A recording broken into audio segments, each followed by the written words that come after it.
अस्सलामुअलैकुम, आप देख रहे हैं प्रोग्राम नाइट एडिशन और मैं हूं आपकी मेज़बान शाजिया ज़िशान। नाजरीन, इस्लामाबाद में होने वाली सार्क वज़राए दाखिला कॉन्फ्रेंस भारतीय वज़ीर दाखिला राजनाथ सिंह के गैर सफारती रवैये और अधूरा दौरा छोड़कर जाने की वजह से नाकाम साबित हुई। राजनाथ सिंह ने कश्मीर पर रिवायती हठधर्मी दिखाते हुए तहरीक आज़ादी को दहशतगर्दी करार दिया और पाकिस्तान पर इल्ज़ाम तराशी शुरू कर दी। और फिर जवाबन चौधरी निसार ने जब अपनी तकरीर के जरिए उन्हें कश्मीर में भारतीय मजालिम का आईना दिखाया और बताया कि पाकिस्तान खुद सरहद पार दहशतगर्दी का शिकार है तो वो बुरा ही मान गए। ख्याल तो ये जाहिर किया जा रहा था कि हालिया कशीदगी के बाद जो सार्क वज़राती कॉन्फ्रेंस है इसके जरिए पाकिस्तान और भारत को करीब आने का मौका मिलेगा, लेकिन भारतीय रवैये के सबब दोनों ममालिक अब और दूर हो गए हैं। तो क्या भारतीय वज़ीर दाखिला का रवैया अक्कासी ये कर रहा है कि दिल्ली इस्लामाबाद के साथ मुज़ाकरात के जरिए मसाइल को हल करने में दिलचस्पी ही नहीं रखता? सवाल ये भी उठता है कि अगर भारत का अभी से ये रवैया है तो नवंबर में जो सार्क कॉन्फ्रेंस होने जा रही है उसका क्या होगा?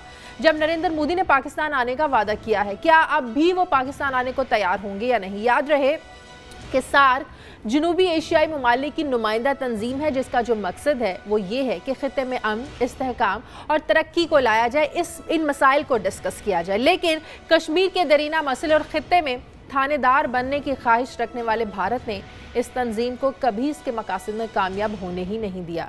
इस हवाले से आज हम अपने प्रोग्राम में बात करेंगे। प्रोग्राम के दूसरे हिस्से में बात करेंगे कि अफगान सूबे लोगर में पंजाब हुकूमत के क्रैश होने वाले हेलीकॉप्टर के हमले की बाजियाबी के लिए कोशिशें जारी हैं। आर्मी चीफ जनरल राहील शरीफ ने अफगान सदर अशरफ गनी और अफगानिस्तान में अमरीकी कमांडर जनरल से भी रब्ता किया और 7 रुकनी अमले की बाहिफाजत वापसी के हवाले से ताउन भी मांगा गया, जिस पर अफगानिस्तान ने इस मामले पर पाकिस्तान को मुकम्मल ताउन की यकीन दहानी करवाई है। लेकिन बज़ाहिर एक पेचीदा सूरत हाल है, क्योंकि अफगान हुकूमत की अपने पूरे मुल्क में सब जानते हैं कि अमलदारी नहीं है, हुकूमत नहीं है और पाकिस्तान यरगमालियों को छुड़वाना भी पाकिस्तानियों यरगमालियों को छुड़वाना यकीनन एक मुश्किल मसला है। अभी ये भी वाज़ेह नहीं हो सका कि हेलीकॉप्टर का अमला है कहाँ, क्योंकि पहले तालिबान तर्जुमान ने अफगान मीडिया को जारी बयान में यह तरदीद की कि अमला उनके पास है, फिर तस्दीक कर दी कि अमला उन्हीं की तहवील में है जिनकी किस्मत का फैसला मरकजी शूरा करेगी।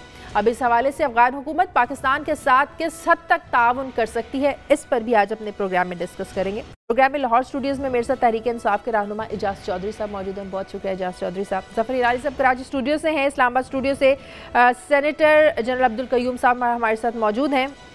मैं तमाम मेहमानों का प्रोग्राम में आने के लिए बहुत शुक्रिया। जफर इलाही साहब, सबसे पहली बात तो ये है कि सब जानते हैं कि सार्क का जो चार्टर है इसमें वाज़ेह तौर पर लिखा है कि इसमें बायलैटरल इश्यूज़ को डिस्कस नहीं किया जा सकता। इस कॉन्फ्रेंस में भारत की जानिब से पठानकोट हमले का भी जिक्र किया गया, मुंबई हमलों का भी जिक्र किया गया। तो आप नहीं समझते कि भारत की जानिब से सार्क फोरम को इन मामलात को डिस्कस करने के लिए गलत इस फोरम का इस्तेमाल किया गया? जी बिल्कुल शाजिया, शुरू में तो मेरे ख्याल में मैं चौधरी निसार को खराज तकसीम पेश करना चाहता हूँ। मैं उनको कंग्रेचुलेट करना चाहता हूँ कि उनका रवैया, ये डाकू कातिल राजनायक जो आया था, उनका रवैया इस आदमी के साथ बिल्कुल वही था जो होना चाहिए और उनका जो तकरीर था वो बिल्कुल वैसा ही था जो होना चाहिए। और अगर मैं उनकी जगह पे होता, मैं शायद उसकी हवाई जहाज को 2-3 घंटे तक उड़ने नहीं देता कि वो और गर्मी में उधर कुछ उसको परेशानी हो।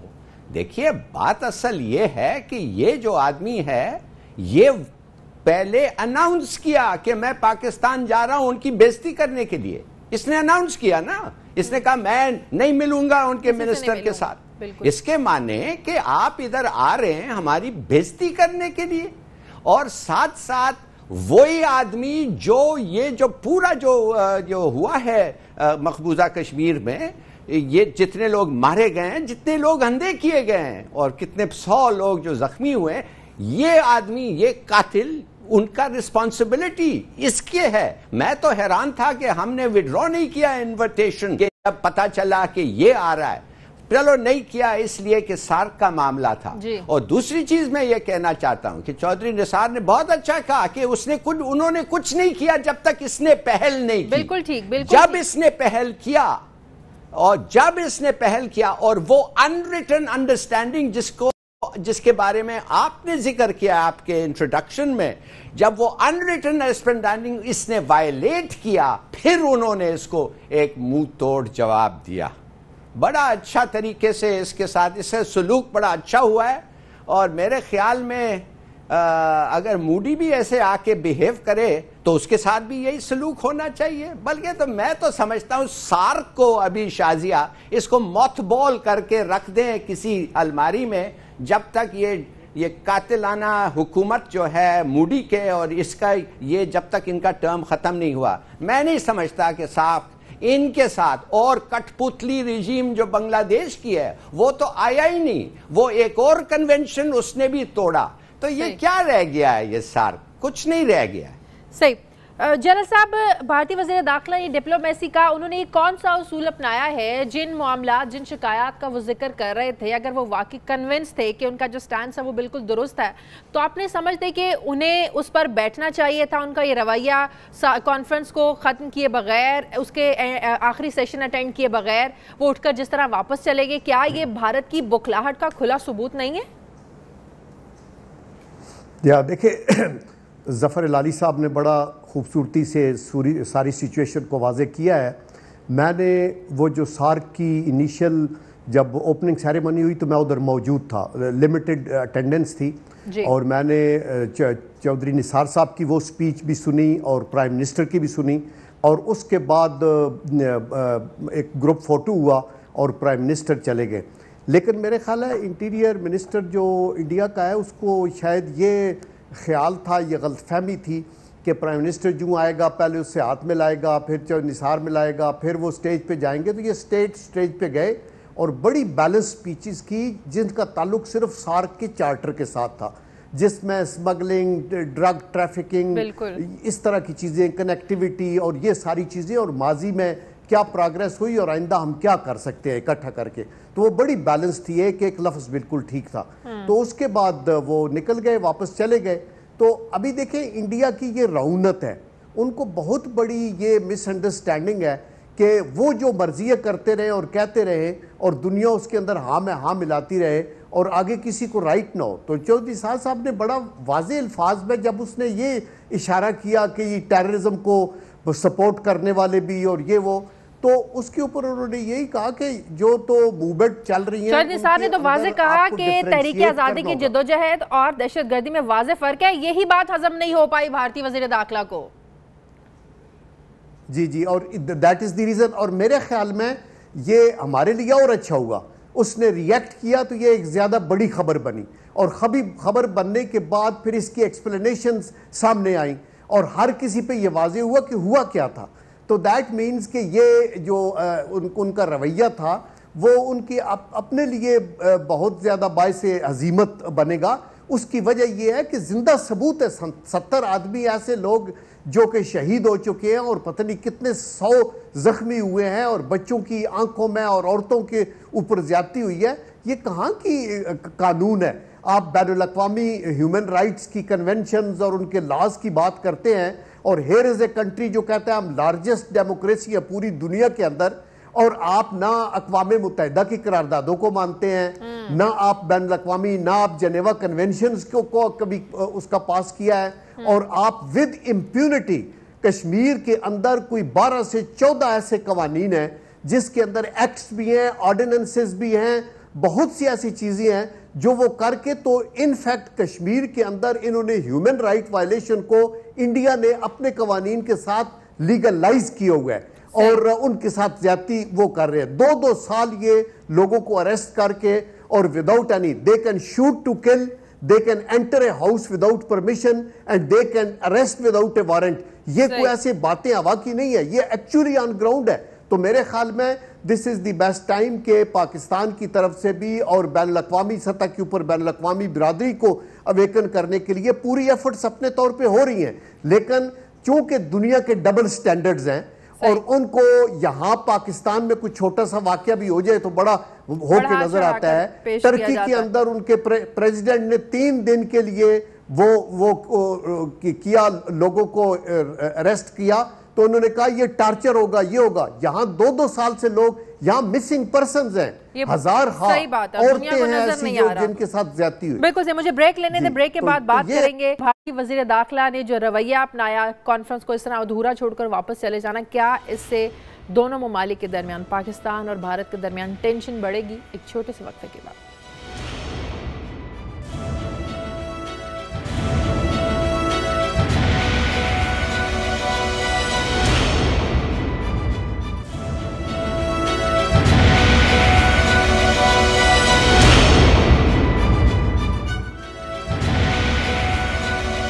ब्रेक के बाद खुश आमदेद। एजाज चौधरी साहब, तहरीक इंसाफ को हुकूमत की पॉलिसियों पर, बहुत से और मुल्की मामलात पर 100 इख्तलाफात हो सकते हैं, लेकिन कल जो चौधरी निसार साहब ने जवाबी रवैया इख्तियार किया भारतीय वज़ीर दाखिला की बातों पर, क्या ये काबिल सताइश है या इसमें भी कोई तनकीद का एलिमेंट है आप लोगों की नज़र में? नहीं, बहुत शुक्रिया शाजिया। पहली बात तो ये कि वो जैसे कहते हैं ना कि बन गया जिनका लहू गाज़ा रुखसार सहर, पहले ज़रा उनकी बात कर ली जाए।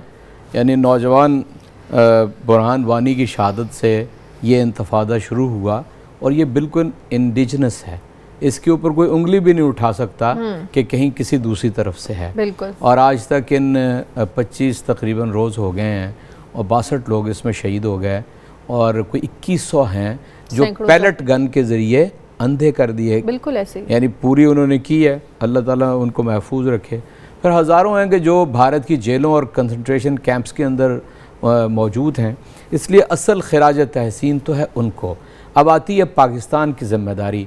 उन्होंने अपनी जानों की क़ुरबानी और जद्दोजहद के नतीजे में एक नहीं मुतअद्दिद दफ़ा गुज़श्ता 68 बरस के अंदर ये साबित किया कि वो अव्वल व आखिर पाकिस्तानी हैं और पाकिस्तान वो बेस है जहाँ से इस जद्दोजहद को अखलाकी, सियासी, मादी, नीम फौजी मदद फराहम होनी चाहिए।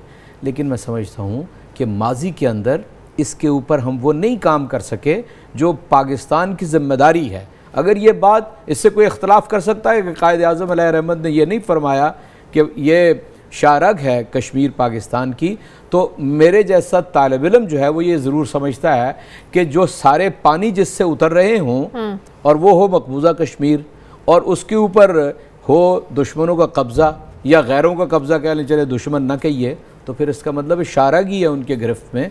तो मैं ये समझता हूँ कि जो मौक़िफ़ कल चौधरी निसार साहब ने अपनाया, मैं समझता हूँ काबिल तहसीन है। लेकिन ये कोई एक जेस्चर नहीं होना चाहिए, ठीक है ना। ये SAARC is not meant for the purpose, ये कश्मीर की आज़ादी और जद्दोजहद के लिए नहीं बायलैटरल इश्यूज के लिए नहीं है ही नहीं, ये पूरे रीजन के जो मुश्तरका मसाइल हैं उनके लिए है। राजनाथ चूंकि चोर था उसके दिल के अंदर, वो खुद अंदर से हिला हुआ था, वो एक जालिम आदमी के तौर पे वहाँ मौजूद था और उसका ज़मीर उसको मलामत कर रहा था, इसलिए उसने हमारे ऊपर अटैक करने की कोशिश की। और मैं समझता हूँ कि निसार साहब बिल्कुल हमारे मुबारकबाद के मुस्तहक हैं, उन्होंने बिल्कुल बिफिटिंग आंसर उसे दिया। लेकिन असल मसला ये है कि पाकिस्तान को मुस्तकिल बुनियादों के ऊपर आलमी बरादरी के ज़मीर को झंझोड़ना चाहिए। पूछिए क्यों?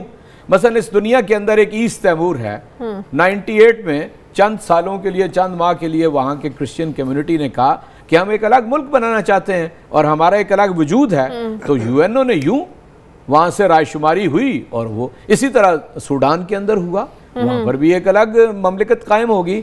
ये कश्मीर के अंदर ये 1.25 करोड़ लोग, ये इंसान नहीं है। क्यों ऐसा नहीं हो रहा है कि जब भारत खुद, सारी दुनिया को पता है कि अक़वाम मुत्तहिदा में सिक्योरिटी काउंसिल में खुद गया था, कश्मीर तो नहीं गया था। इसलिए मैं समझता हूँ कि पाकिस्तानियों की जिम्मेदारियाँ जो कुछ किया है इससे कहीं ज़्यादा हैं। और मैंने ये तजवीज़ आज़ाद कश्मीर के इंतखाब के मौके पे दी थी कि आज़ाद कश्मीर की जो भी हुकूमत बने उसको ये रसाई दी जाए हमारे दुनिया भर के मिशंस के अंदर कि एक आज़ाद कश्मीर का नुमाइंदा वहाँ एक मेज़ कुर्सी लेके बैठा रहे और हर वक्त आज़ाद कश्मीर और उसकी जद्दोजहद जो है मकबूजा कश्मीर के अंदर उसके ऊपर बात करता रहे। ये बुनियादी इंसानी हक है, हर चीज़ से ज़्यादा मुकद्दम है। और ये दुनिया जो हमें पढ़ाती है महज़ब कैसे होते हैं, ह्यूमन राइट्स क्या हैं और वायलेशंस क्या हैं, हमें भी जवाबन बताना चाहिए कि ये आईना है, इसमें सारी आलमी बरादरी अपनी शक्ल देगी। सही।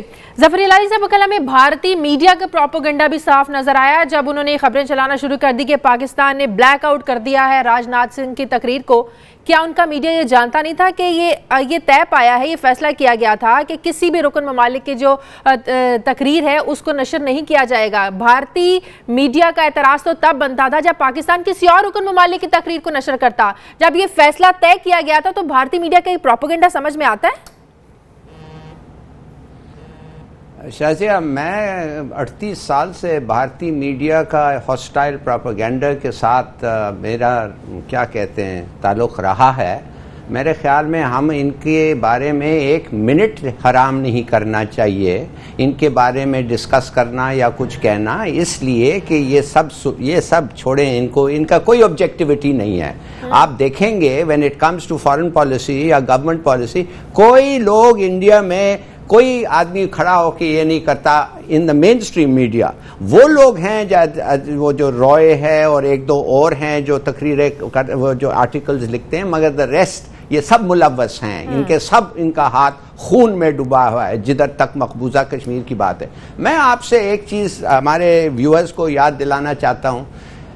क़ायद आज़म ने ये कहा नहीं, उनके फौतगी के बाद एक नोट निकला उनके हैंड राइटिंग में जो अब एक किताब ने पब्लिश हुआ है, और वो जो नोट था वो 3 पॉइंट्स लिखे हैं उन्होंने। पहला पॉइंट क्या उसका, शल आई से the meaning of his note was कि जब पार्टीशन हुआ और हमने सब अग्रीमेंट साइन किया हम सब ने, तो 2 दिन बाद हिंदुस्तान के लीडर्स कहने लगे कि ये जो अग्रीमेंट है इसका हमारा सबसे बड़ा काम है कि इसको हम अंडू करें।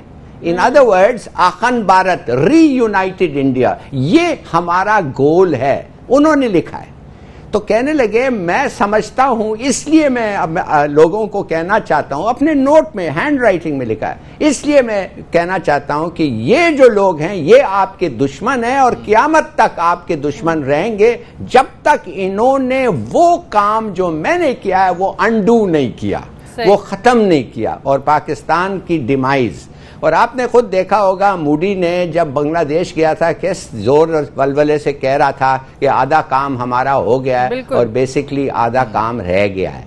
देखिए, हमारा पॉलिसी बिल्कुल सही होना चाहिए। ये जो लोग कहते हैं हिंदुस्तान के साथ दोस्ती वोस्ती, भाई जिन्ना तो कांग्रेस लीडर था, Jinnah was the ambassador of Hindu Muslim unity. वो क्यों ऐसी चीजें किया, वो क्यों ऐसी बात लिखा? आखिर कुछ तो होगा, कुछ तो पछाना होगा उसके अपने कांग्रेस में जिनके बारे में वो लिखा। तो हमें कभी ये नहीं भूलना चाहिए, और कभी हमें जब तक हम लोगों को पूरा वो कहते हैं हमें अपने जो मिसाइल हैं जो हमें सॉल्व नहीं किया और एक्चुअल उनका बिहेवियर मुनासिब नहीं हुआ, उस वक्त तक we should be on our guard.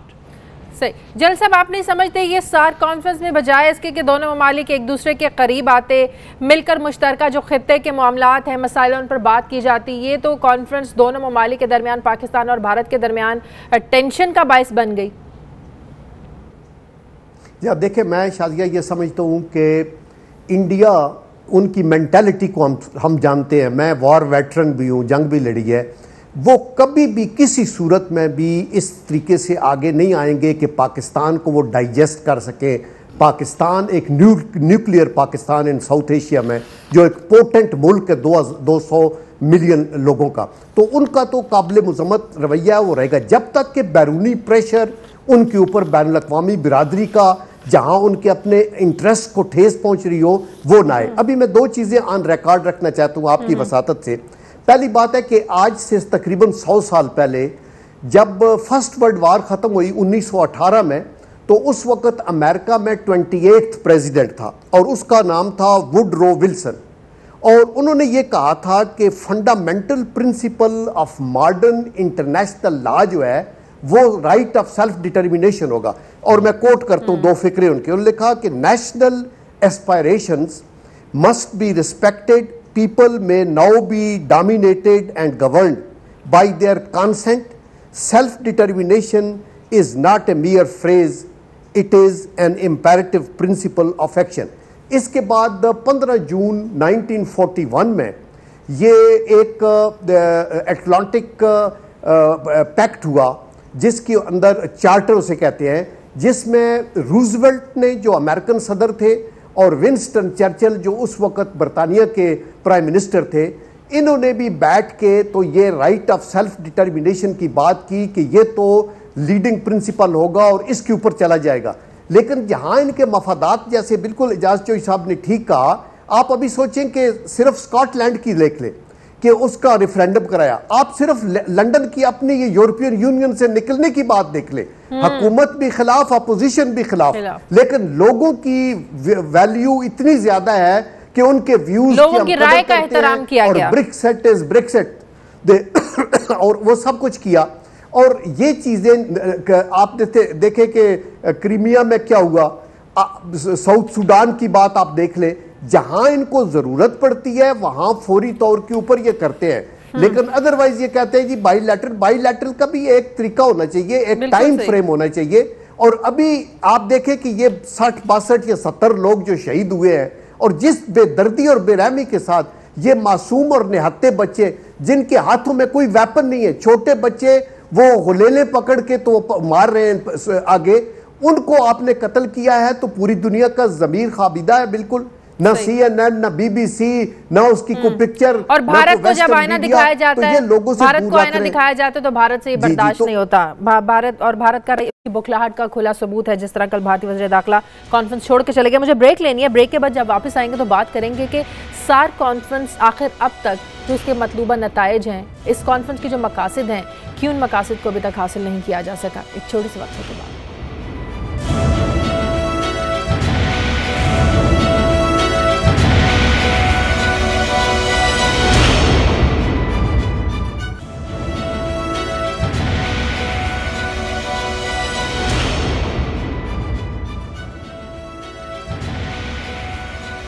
खुशामदीद Chaudhary साहब।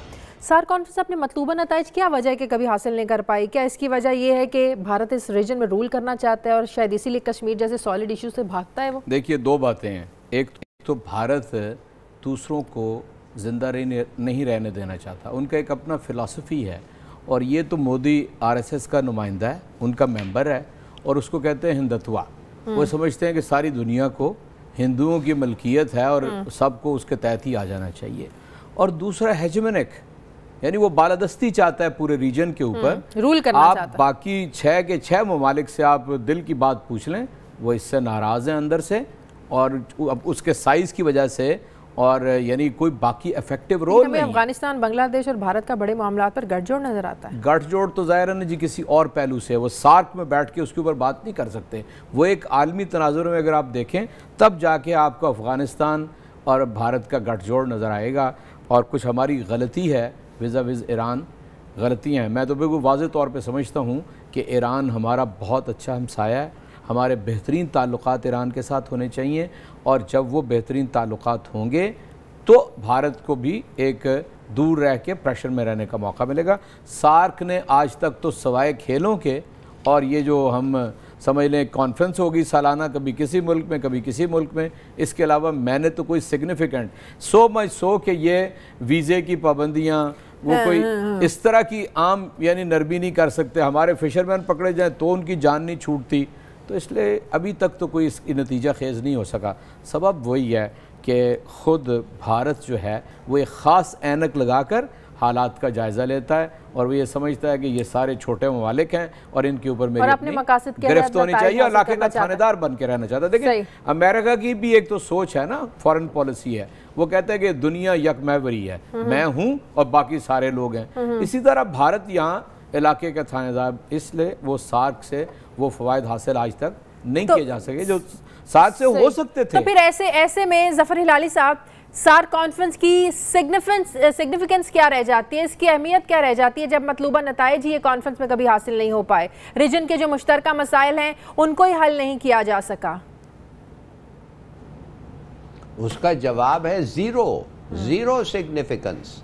और वैसे मैं समझता हूँ अगर वाकई साख अपने दरमियान में ये रेगुलेशन और रूल्स को स्मूथ प्रोसेस करना चाहती है, बेहतर है कि ऑफिशियल मीटिंग्स करें। ऑफिशियल मीटिंग्स में ये जो ब्यूरोक्रेट्स हैं वो बैठ के ये वो जो चीज़ें हैं वो रेकंसाइल करते हैं और बाद में मिनिस्टर्स को भेजते हैं, वो एक्सेप्ट करें या ना एक्सेप्ट करें। हम लोग जब जाते थे resumption of diplomatic relations Hindustan के साथ, हमारे साथ कोई पॉलिटिशियन नहीं होता था। हम उधर बैठ के इनको कहते थे क्या चाहिए आपको, resumption of travel, visas, passport, railways, चलिए आइए बैठिए। हम बैठते थे, मसला हल करते थे और फिर जाके गवर्नमेंट्स को बताते थे। गवर्नमेंट्स मानती थी या नहीं मानती थी या कहते थे कि इसमें थोड़ा सा चेंज लाए। ये कोई बात ही नहीं है। ये सार्क जिधर इतने डिफरेंसेस हो, ख़ास तौर बांग्लादेश के बाद मेरा ख्याल है ज़ीरो ऑर्गेनाइजेशन है, कोई उसमें ये नहीं है। एक दूसरी बात अगर मैं आपको बताऊं, जो जनरल साहब ने बड़ा अच्छा पॉइंट रेज किया, देखिए सेल्फ डिटर्मिनेशन, हक़ खुद इरादियत यूनाइटेड नेशंस का एक कार्डिनल प्रिंसिपल है। वो जो निसार साहब ने कहा था बिल्कुल सही कहा। There is a difference between a terrorist and a freedom fighter. जो अपने हक के लिए लड़ रहा है उसको तो मेरे ख्याल में हमें सपोर्ट करना चाहिए। मैं जानता हूं उसमें डेंजर्स हैं, मगर हम कहते हैं हमें मॉरल सपोर्ट है, पॉलिटिकल सपोर्ट है, डिप्लोमेटिक सपोर्ट है और फाइनेंशियल सपोर्ट भी होना चाहिए। और साथ साथ मैं समझता हूं कि हम लोग खुला कहना चाहिए कि हम नहीं बर्दाश्त कर सकते और जो कश्मीरी हमारे साहिब में हैं वो नहीं बर्दाश्त कर सकते कि उनके भाइयों को इस तरीके से कत्ल हो और हम कुछ नहीं करें। सॉरी, और किधर है ये, किस यूएन चार्टर का रूल है कि एक कंट्री को एक जमीन को आप क्लेम करते हैं illegally against UN security council resolution और साथ साथ कहते हैं आप इंटरफियर ना करें। माने हमारा जमीन या कश्मीरियों का जमीन आप ले लेते हैं इलीगली और फिर कहते हैं कुछ मत करो, चुप रहो। सही, ये तो नहीं हो सकता ना जी। ठीक है जनरल साहब, we are a front line state. सही जनरल साहब, एक आम तासुर भी यही है और समझा भी यही जाता है कि वज़ीर आज़म नवाज शरीफ साहब जो हैं वो भारत के साथ ताल्लुकात बेहतर बनाने के हमेशा से ख्वाहिशमंद रहे हैं। उनके दिल में एक सॉफ्ट कॉर्नर है भारत के लिए अच्छे ताल्लुकात बनाने के लिए। लेकिन जब वज़ीर दाखिला राजनाथ सिंह कल वापस जाते हैं, राज्यसभा में वो जाकर ब्रीफिंग देते हैं, वो ये फरमाते हैं कि हमारे तमाम वज़राए आज़म ने हमेशा पाकिस्तान के साथ ताल्लुकात अच्छे बनाने की कोशिश की, लेकिन पाकिस्तान है कि मानता ही नहीं है। तो ऐसे में हमारी तरफ से वज़ीर आज़म नवाज शरीफ साहब की जानिब से की जाने वाली कोशिशें आप नहीं समझते बेकार हैं सब, जब भारत उनको एडमिट ही नहीं करता?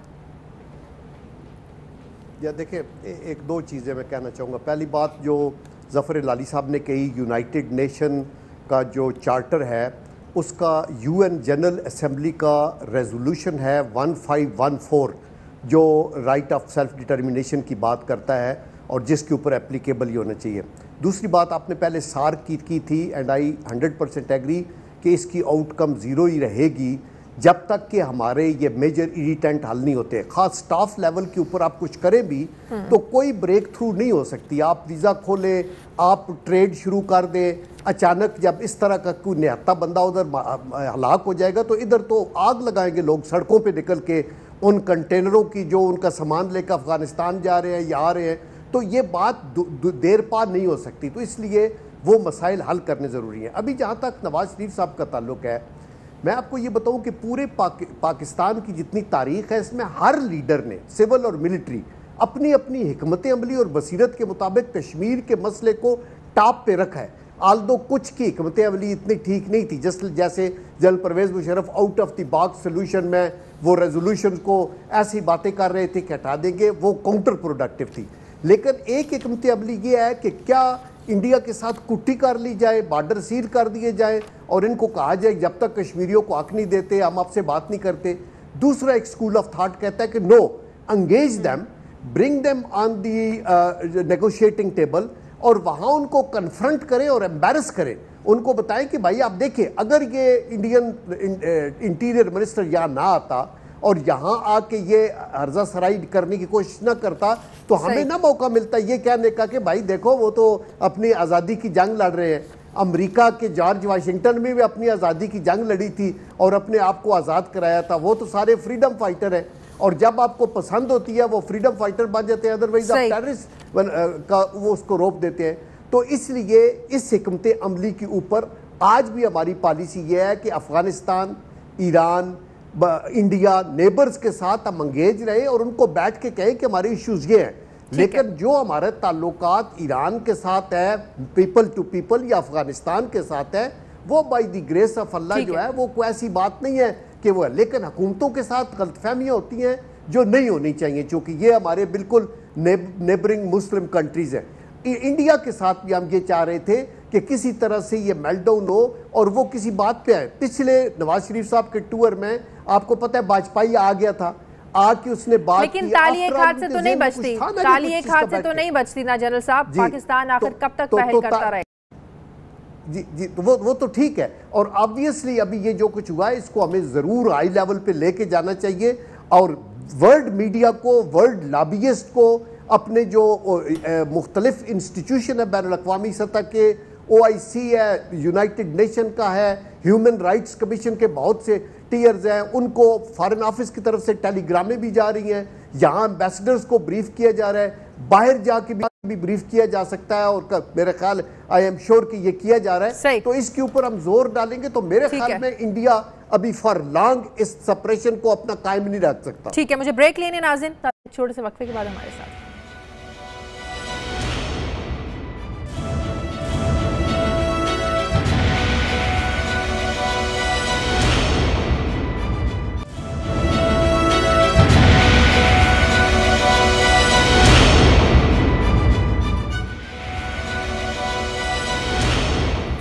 ब्रेक के बाद खुशामदद। जफर हिलाली साहब, पंजाब हुकूमत का हेलीकॉप्टर अफगान सूबे में क्रैश लैंडिंग करना, फिर तालिबान की जानिब से हमले को यरगमाल बना लेना और अब अफगान हुकूमत से ताउन मांगा जा रहा है, मदद मांगी जा रही है। आप समझते हैं कि काबुल हुकूमत इस पोजीशन में है कि तालिबान से मुज़ाकरात कर सके, बात कर सके?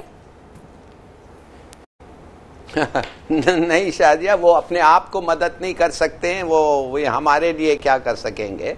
बिल्कुल सही कह रही हैं आप। वो तो ये काम कठपुतली जो रिजीम है ये तो इनफेक्टिव है। इसलिए मेरे ख्याल में हमारे आर्मी चीफ ने फ़ोन किया था जनरल निकल्सन को और उसने उनको कहा था कि भाई अगर तुम कुछ कर सकते हो, इसके माने जो जिसके पास 8,000 10,000 ट्रूप्स हैं उनसे ज़्यादा तवक्को है निस्बतन अफगान नेशनल आर्मी जो 4 लाख की है।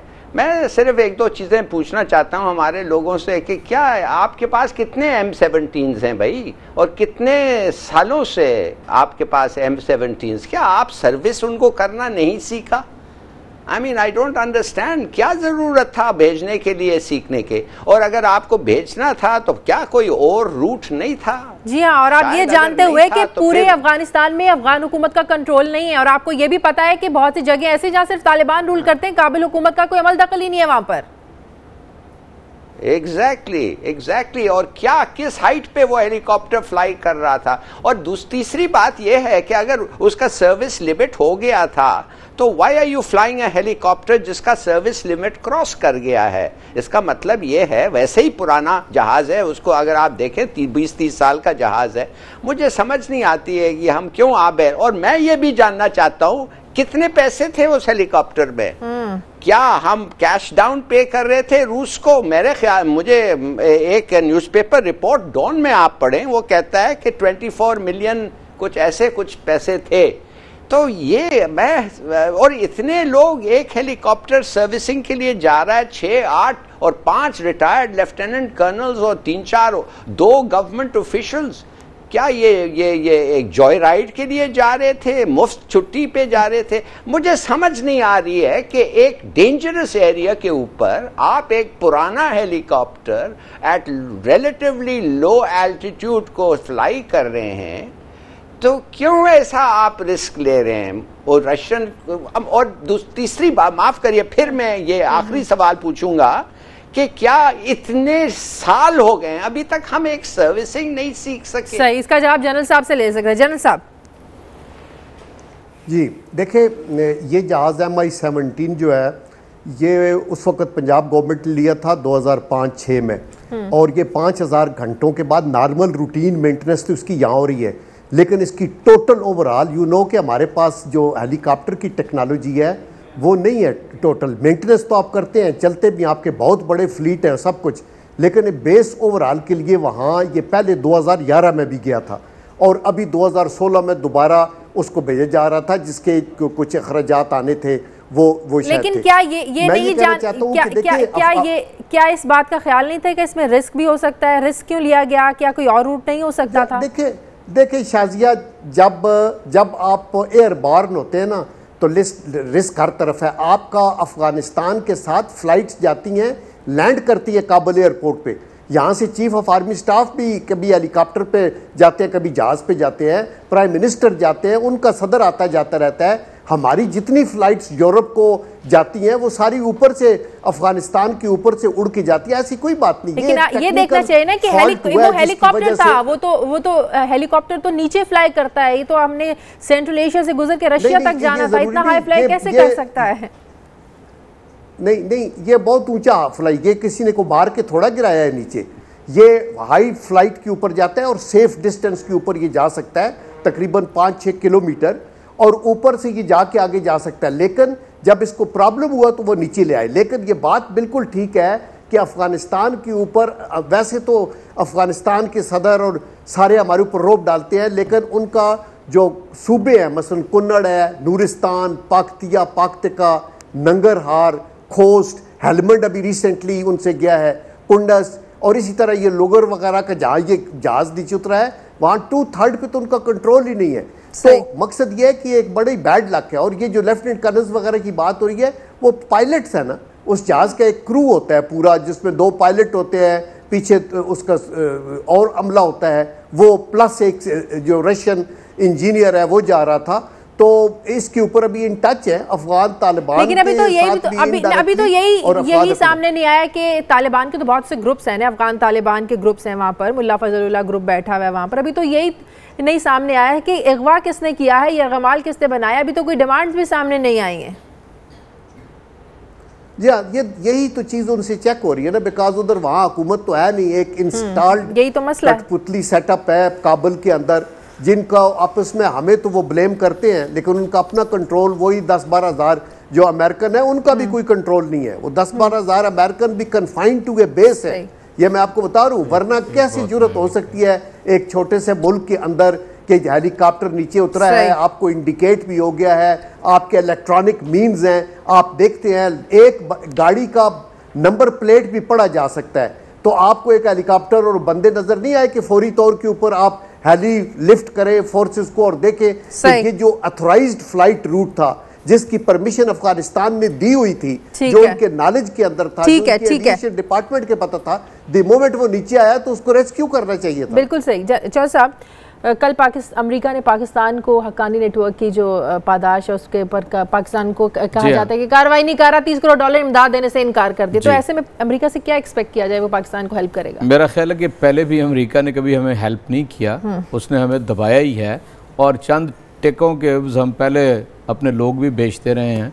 और वो जो बहुत बड़े कमांडो थे उन्होंने तो अपनी किताब में लिख दिया है, इसलिए अमेरिका से कोई तवक्को ना रखें। और मैं तो कल एक चैनल के ऊपर कह चुका हूँ, ना ये इमदाद लें और अपनी टेरिटरी को हम महफूज कर लें, बाकी हक्कानी नेटवर्क की हमारी जिम्मेदारी नहीं है। पाक टेरिटरी के अंदर कोई चीज़ है तो हम उसे खुद देख रहे हैं, और जिस तरह ज़रबे अज़्म में और जिस तरह नेशनल एक्शन प्लान के हवाले से तो कोई इमदाद के प्रेशर में आने की ज़रूरत नहीं।